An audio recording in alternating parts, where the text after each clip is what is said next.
At the end of 2011, our region adopted a strategy which puts a strong focus on improvements in the area of customer experience.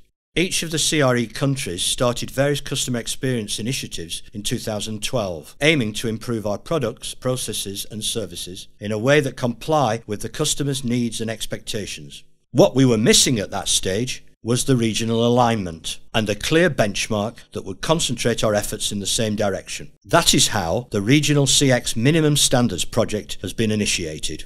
The 5 main areas which mark the most prominent moments in the customer journey were identified, namely I commit, annual check-in, situation changes, contact person changes, claims and payout.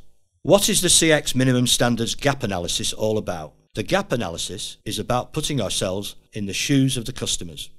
In other words, we need to identify the gaps that ING needs to close in order to perform in accordance to the minimum standards, highlight the areas that need to be improved so that minimum standards will be fulfilled, and provide a base for the development of an action plan that intends to close the gaps identified. How is this going to happen in practice? First, in the period December the 8th to January 31st, we have started several pilots in all the business units. Each country took 1 or 2 of the standards and is now performing a detailed gap analysis. After the pilots, all the business units will perform the virtual gap analysis for the rest of the standards, not covered by the pilots.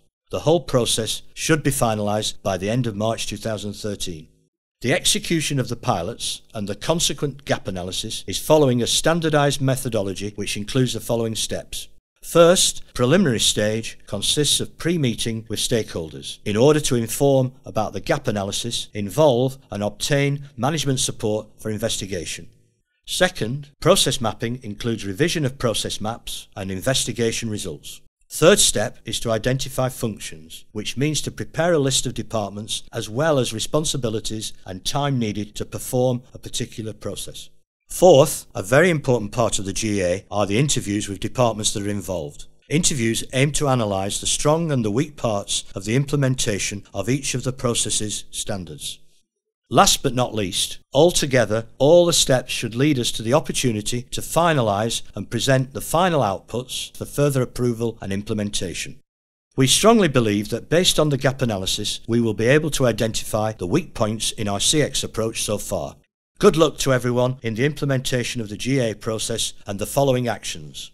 And don't forget, mind the gaps.